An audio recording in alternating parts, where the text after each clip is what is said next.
Garganta. Quiero compartir esta mañana con ustedes estos versos que ayer leímos. Dice: el joven Samuel ministraba a Jehová en presencia de Elí. Samuel debería tener unos 5 o 6 años de edad y ministraba delante de la presencia de Dios. Y dice: y la palabra de Jehová era escasa en aquellos días y no había visión con frecuencia. Y aconteció un día que estando Elí acostado, Elí era el sumo sacerdote, en su aposento, cuando sus ojos comenzaban a oscurecerse, de modo que no podía ver, o sea, ya estaba avanzado en edad, Samuel estaba durmiendo en el templo de Jehová, donde estaba el arca de Dios, y antes que la lámpara de Dios fuese apagada, Jehová llamó a Samuel, y él respondió: heme aquí. Y corriendo luego a Elí, dijo: heme aquí, ¿para qué me llamaste? Y Elí le dijo: yo no te llamé, vuelve y acuéstate.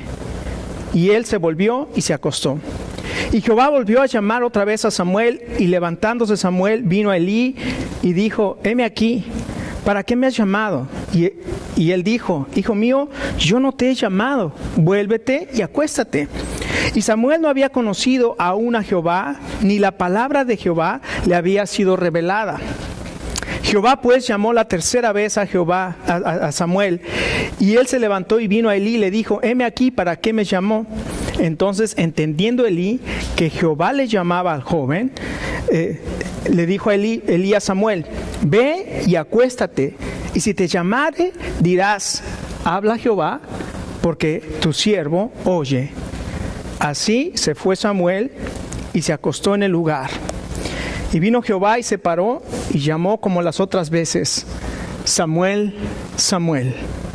Entonces Samuel dijo: habla, porque tu siervo oye. Yo me pregunto si esta mañana nosotros hemos venido aquí para escuchar la voz de Dios, porque Él quiere hablarnos en su palabra. Y su palabra, la palabra de Dios, la Biblia es la palabra de Dios, y Él tiene un mensaje para nosotros en este día. Es que vamos abriendo nuestras Biblias en el Evangelio según San Mateo, y el capítulo 5. Y aquí en el capítulo 5 de Mateo comienza el sermón más maravilloso que jamás se haya predicado. Y nosotros lo conocemos o hemos escuchado de él, se llama el Sermón del Monte. Y en este sermón, el Señor Jesucristo da unos principios maravillosos acerca del reino de los cielos. Y yo escuché la historia de un pastor que fue a la Tierra Santa y llevaba un grupo con él de la iglesia, y llevaban un guía de turistas, y fueron y llegaron a este monte donde el Señor Jesucristo predicó este sermón del monte. Y dice que es como un anfiteatro natural en una ladera de un monte donde el Señor Jesucristo se llevó a la gente que lo seguía, y ahí comenzó a predicar este sermón. Y dice este pastor que cuando llegaron a ese lugar y el guía les dijo: este es el lugar donde el Señor Jesucristo predicó el famoso Sermón del Monte, entonces el pastor comenzó a decir el Sermón del Monte de memoria, porque lo conocía de memoria, pero lo comenzó a hacer de una manera natural, o sea, no como lo estuviera leyendo, sino como de una manera natural, como si él lo estuviera hablando. Y cuando terminó de hablar el sermón, cuando terminó de repetir el Sermón del Monte de memoria, el guía de turistas se acercó y le dijo: ¡qué barbaridad! Yo he sido guía de turistas más de 15 años, he escuchado todo tipo de predicadores, pastores, personas que han venido aquí y han hablado de estas cosas, pero jamás había escuchado un mensaje como el que usted acaba de dar.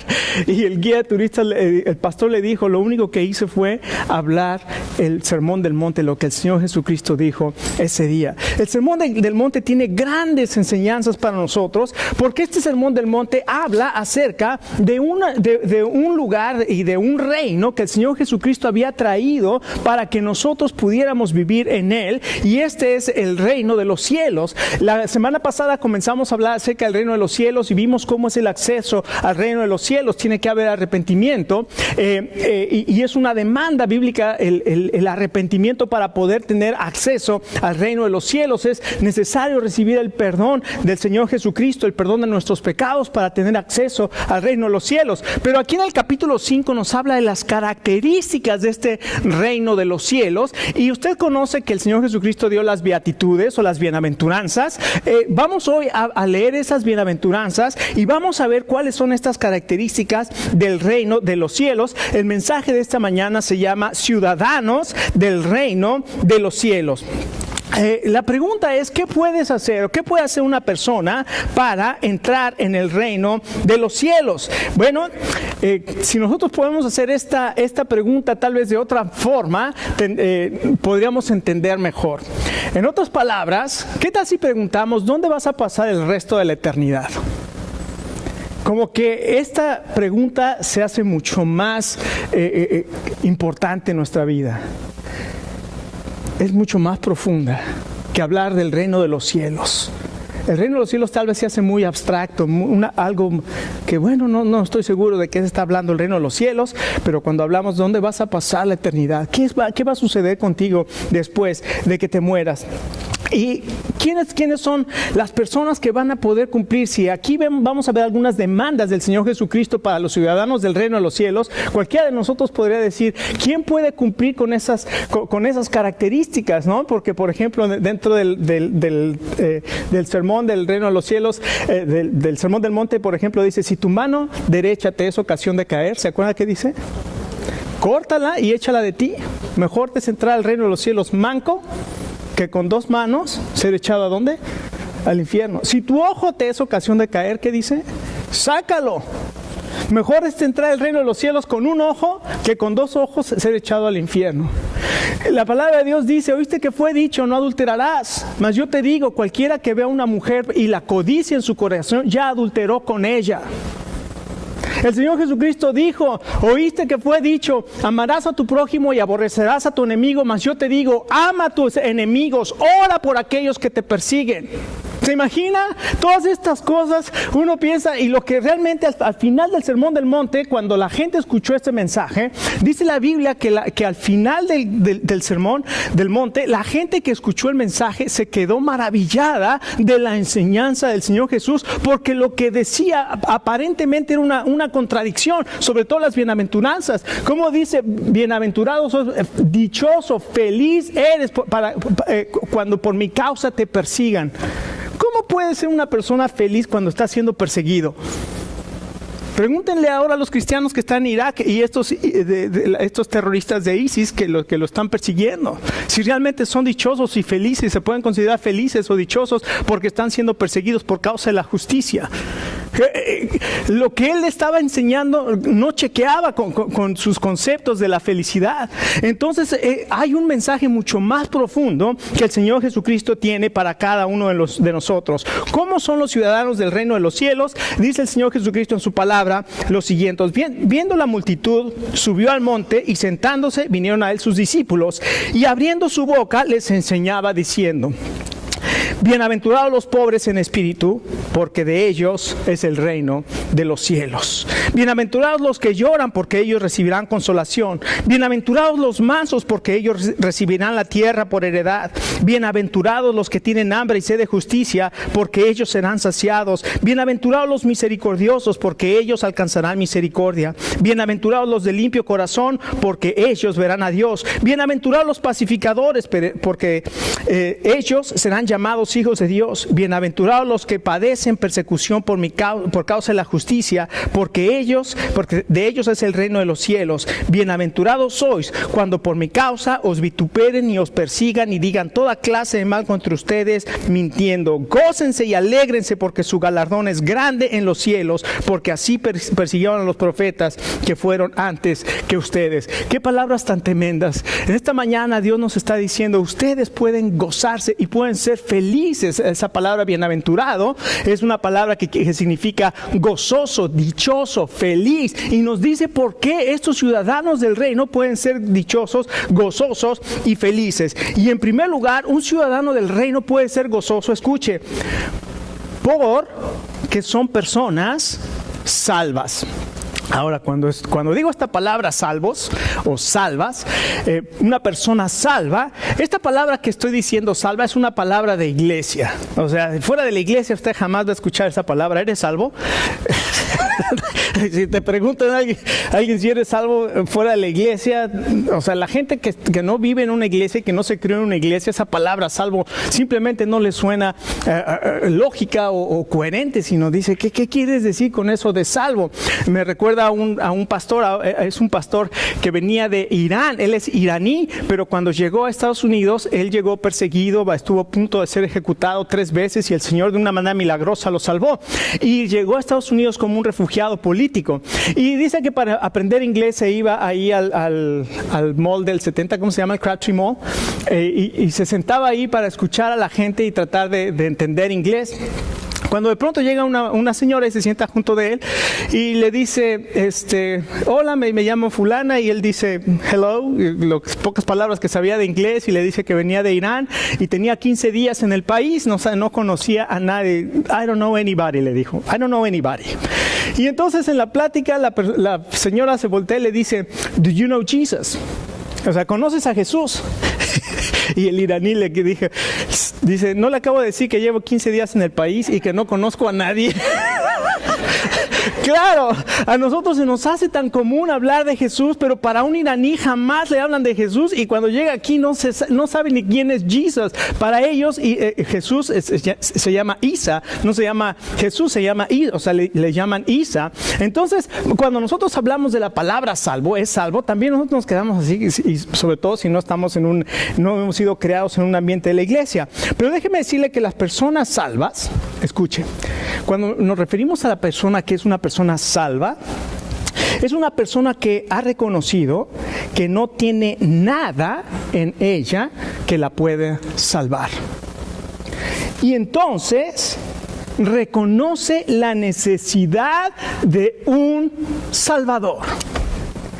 El que es ciudadano del reino de los cielos es una persona que dice aquí la palabra de Dios, bienaventurados los pobres en espíritu, reconoce que en ella no hay nada bueno y que por ella no se puede salvar a sí mismo, porque la demanda del Señor Jesucristo que puso aquí en el Sermón del Monte fue, sean ustedes perfectos, como mi Padre que está en el cielo es perfecto. Y también les dijo en el capítulo 5 y el verso 20, les dice, al menos que su justicia fuera mayor que la de los fariseos, que pensaban que ellos cumplían toda la ley, dice, no pueden entrar en el reino de los cielos. Entonces la primera característica de una persona, un ciudadano del reino de los cielos, es su humildad de espíritu, que reconoce que por ella misma no puede entrar en el cielo y necesita un Salvador. Escuche, si usted y yo no necesitáramos un Salvador porque somos lo suficientemente capaces de salvarnos a nosotros mismos, jamás celebraríamos Navidad. Porque el motivo de la Navidad, cuando el Señor Jesucristo nació, recuerdan, el ángel vino con María y le dijo que iba con la Virgen María, y le dijo que iba a tener un hijo y que llamaría su nombre Emmanuel, Jesús. ¿Por qué? ¿Se acuerda? Porque Él salvará a su pueblo de sus pecados. Y el nombre Jesús significa Salvador. Salvador. En primer lugar, una característica de un ciudadano del reino de los cielos es que, en primer lugar, es una persona que ha reconocido su pobreza espiritual y que necesita un Salvador. Por eso es una persona salva. En segundo lugar, no solamente es una persona salva, sino, fíjese lo que dice aquí la segunda bienaventuranza, dice, bienaventurados los que lloran, porque ellos recibirán consolación. Déjeme decirle que una persona, un ciudadano del reino de los cielos, es una persona sensible al pecado. Sensible al pecado. Mire, en el mundo lo que nosotros aprendemos es a no mostrar debilidad. Y desde chiquillo, si usted creció como varón, los hombres no lloran. ¿No es verdad? Los hombres no lloran. A nadie le enseñas tus sentimientos. Nadie tiene que saber cómo te sientes. Y nos hacen creer que nosotros tenemos que ser fuertes emocionales, y esa fortaleza emocional que a veces quieren que nosotros sintamos, hacen que nosotros vivamos una vida con máscaras. que no nos mostremos como somos, que no mostremos debilidades. Sin embargo, la Biblia, el Señor Jesucristo dice, bienaventurados los que lloran, porque ellos, ¿por qué? Dice, bienaventurados los que lloran, porque ellos recibirán consolación. Una persona y un ciudadano del reino de los cielos es una persona que es sensible al pecado, y los que lloran se refieren a las personas que se duelen por la condición en que se encuentran. Se duelen por la condición en que se encuentran, reconocen su necesidad, reconocen sus problemas internos, reconocen sus emociones, reconocen muchas cosas que queremos ocultar y que vivimos atrás de una fachada, pero por dentro nos estamos deshaciendo emocionalmente y anhelamos algo que pueda satisfacer nuestra vida. El Señor Jesucristo dice, bienaventurados los que lloran, porque ellos recibirán consolaciones. Si esta mañana usted se siente cansado, se siente emocionalmente destruido, yo no sé, el Señor sabe cómo usted se siente. La palabra de Dios dice que usted puede ser feliz si reconoce y le duele esa circunstancia, porque Él quiere consolarle. Él quiere consolarle. Déjeme preguntarle, ¿a usted le duele la condición en la que se encuentra en este momento? ¿Le está doliendo la condición? Más aún, ¿nos duele el pecado en nuestra vida? Eso es lo que la Biblia llama, cuando lo que el Señor Jesucristo se refiere a ser sensibles al pecado. Los ciudadanos del reino son sensibles al pecado y les duele el pecado en su vida. Duele la maldad y duele la injusticia que hay en el mundo. Déjeme decirle, la gente se ríe del pecado. La gente se ríe de la santidad. La gente se ríe de Dios. Y quiero contarles algo que me sucedió cuando yo tenía 19 años. Ahora, esto no lo estoy contando como es únicamente un testimonio para dar la gloria a Dios, porque yo sé y quiero reconocer que es por la gracia del Señor lo que me sucedió. Cuando estuve un tiempo viviendo aquí en los Estados Unidos, en Virginia, como estudiante de intercambio. No era cristiano. Tenía 18 años, era mi high school year, senior year. Estuve viviendo como estudiante de intercambio, viviendo de una manera que no honra a Dios.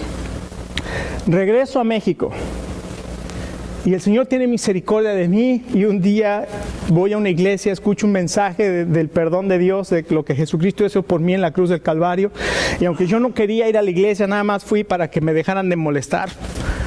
Ese día Dios tenía preparado para mostrarme su misericordia, y ese día yo le pedí perdón por mis pecados. Le recibí como mi Salvador, como mi Señor, y decidí darle la espalda al mundo y al pecado y seguir al Señor Jesucristo. Y comencé a seguir al Señor Jesucristo. En el verano siguiente, eso pasó en septiembre, o sea que habían pasado como 10 meses más o menos de que me entregué al Señor, regresé a visitar la familia, a Virginia, a visitar a la familia que me había recibido. Y me dieron una bienvenida, y luego los amigos vinieron y vamos a la piscina del lugar, del pueblo. Y nos fuimos a la piscina, y ahí estaba yo con los amigos, y llegan dos chicas en bikini. Ahora, yo no soy Antonio Banderas, ni mucho menos, ¿verdad? De una vez se los aviso. Yo creo que ya se habían dado cuenta, ¿no? Pero para que veamos lo que hablamos hoy en el grupo de vida acerca de la tentación.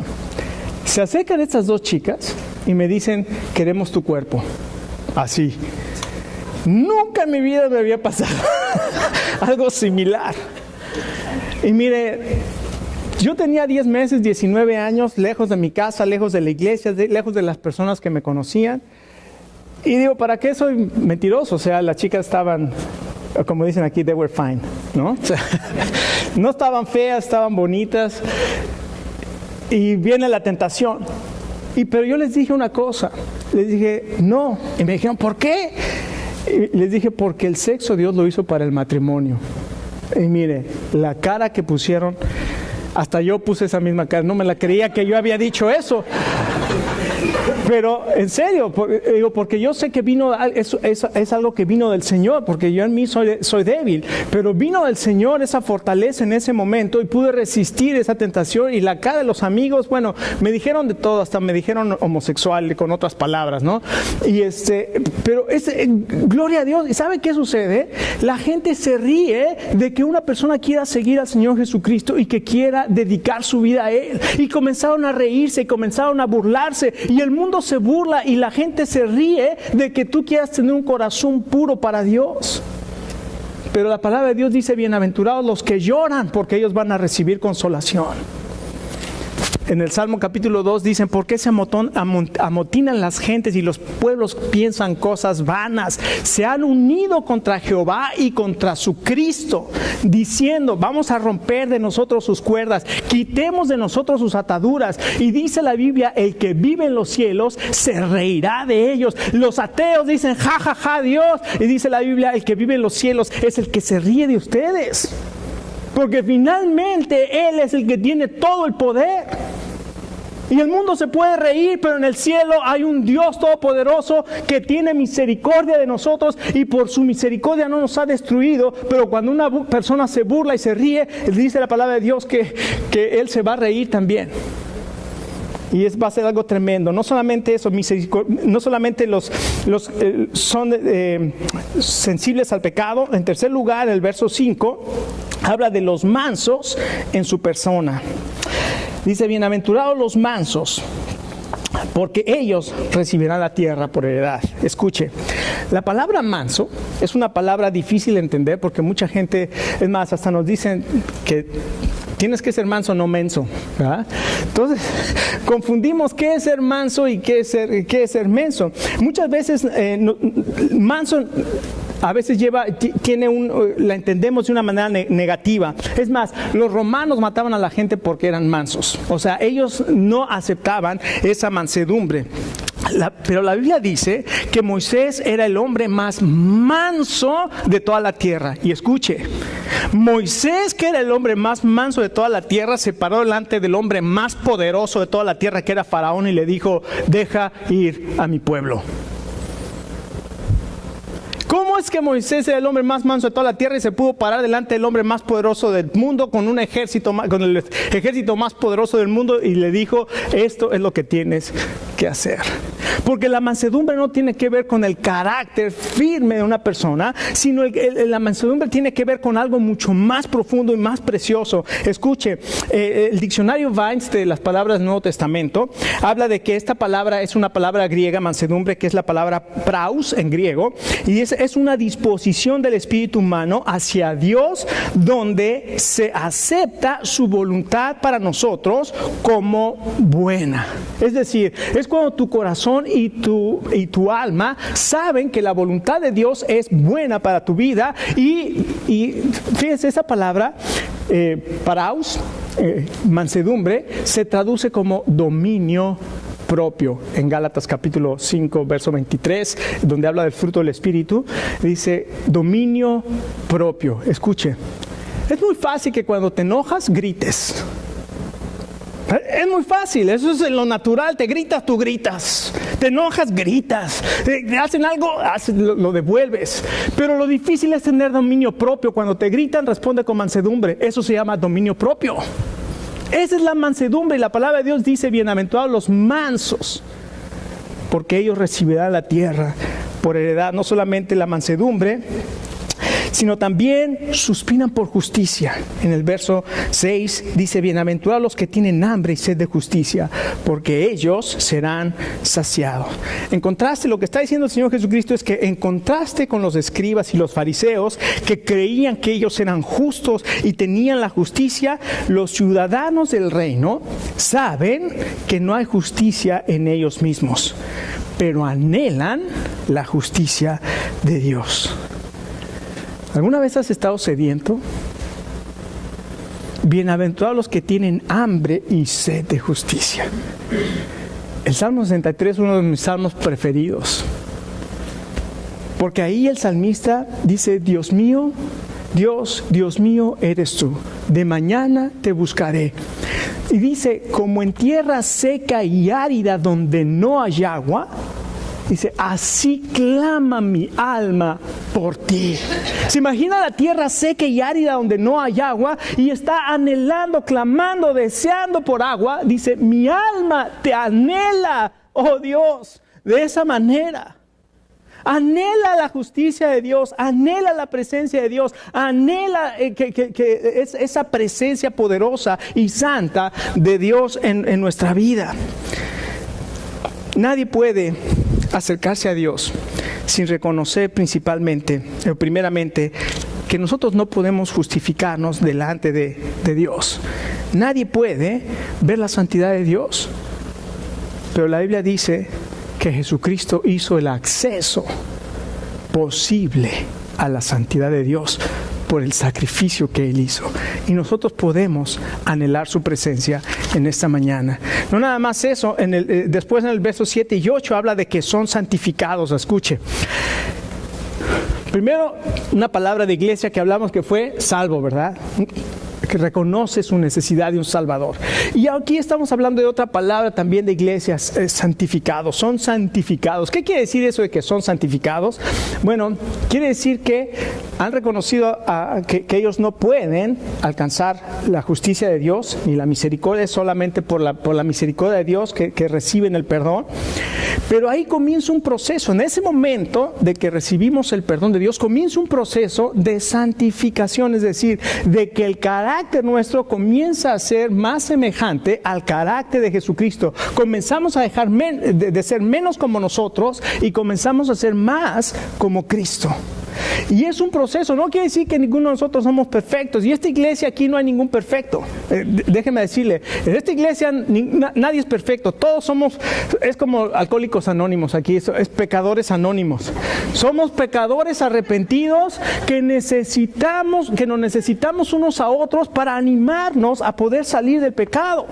No estamos aquí porque somos perfectos y ojalá que nunca pensemos que somos perfectos y que vamos a ir al mundo a ver a todos así porque yo soy santo, yo voy a la iglesia del pastor Alex. Una vez chocamos y la señora se bajó y yo tranquilo, ¿no? Y después finalmente me dice, bueno, vamos a arreglar, iba mi esposa y mis hijos, y nos fuimos a arreglar la situación. Dice, vamos a mi casa y con mi esposo y vamos a arreglar la situación. Llegamos a su casa y cuando entramos a su casa tenía ahí CDs de alabanza y versículos bíblicos, y entonces le pregunté, ¿usted es cristiana? Y me dice, sí. Le dije, yo también. Me dice, con razón no se bajó gritando.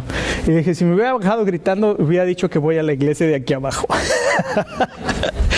Entonces, santificados. Quiere decir, en primer lugar, fíjese lo que dice el verso 7. ¿Cómo nos vamos pareciendo más al Señor Jesucristo? Escuche, hay dos características de una persona que está siendo santificada. En primer lugar, es misericordioso para con otros. Vea el verso 7. Bienaventurados los misericordiosos porque ellos recibirán misericordia. Escuche, ¿se acuerdan del Padre Nuestro? Perdona nuestras deudas como también nosotros, ¿qué? Perdonamos. Si usted ha recibido el perdón de Dios, ¿será posible que usted no pueda perdonar a otra persona? ¿Cuánta es la deuda que usted tiene más? En Mateo capítulo 18, el Señor Jesucristo habla de un caso de un rey le perdona una deuda a una persona que tenía una deuda impagable. Un talento valía 15 años creo que sí, a 15 años, un talento equivalía a 15 meses de salario. Este hombre debía 10,000 talentos al rey. ¿Se imagina? Y el rey le perdonó la deuda. Y este hombre salió de ahí y se encontró con uno que le debía 2 centavitos y le dijo, págame mi deuda. Y le dijo, no tengo, entonces me voy a llevar a tu esposa y a tus hijos como esclavos hasta que me pagues la deuda. Dice, ¿cómo es posible, dijo el Señor Jesucristo, que esta persona a que el Señor le perdonó, ese rey le perdonó toda su deuda, no pudiera perdonar al que él tenía una pequeñita deuda con él? Escuche, así somos nosotros. Dios nos ha perdonado una deuda que no podemos pagar. Y a veces nosotros queremos mantener nuestro enojo contra una persona que nos ha hecho mal. Escuche, bienaventurados los misericordiosos. Cuando usted es ciudadano del reino, ha recibido misericordia y sabe. Le cuesta trabajo, sí, digo, no es fácil, pero puede dar misericordia, puede ser misericordioso con otro. Entonces su relación con los demás, pero también su relación con Dios, porque dice, bienaventurados los puros de corazón, bienaventurados los perfectos. Dice bienaventurados los puros de corazón. Aquí no está diciendo bienaventurados los perfectos. Lo que está diciendo, bienaventurados los limpios de corazón. Y esto sucede cuando estamos caminando cerca de Jesús, cuando estamos caminando con el Señor, cuando queremos cumplir su voluntad y cuando anhelamos, que cuesta y que es una disciplina, claro, es una disciplina y cuesta después todos los días estar dependiendo de la palabra de Dios, estar dependiendo de la oración. Todos los días es un caminar con el Señor Jesucristo, pero cuando estamos caminando con Él de esa manera, nuestro corazón está siendo purificado y somos más sensibles al pecado. Cuando nos alejamos de Dios, cuando nos alejamos de la palabra de Dios, es más fácil que pequemos. Hace muchos años, ni tanto, ¿verdad? Qué exagerado soy, pero hace varios años, un pastor dijo, escribe esto en tu Biblia, y lo escribí, y desde entonces en cada Biblia que tengo, lo pongo. Este libro te apartará del pecado. El pecado te apartará de este libro.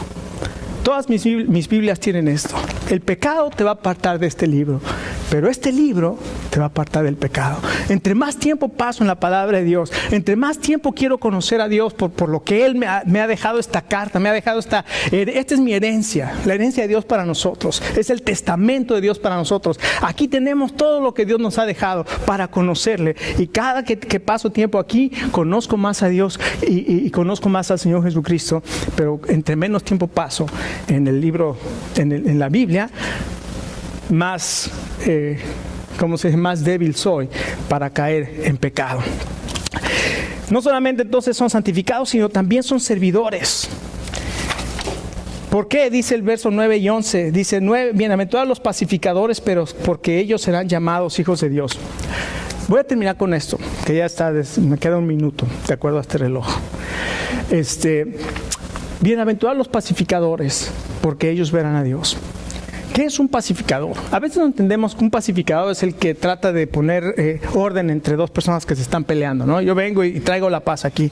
Y sí, Dios nos ha llamado a que vivamos en paz.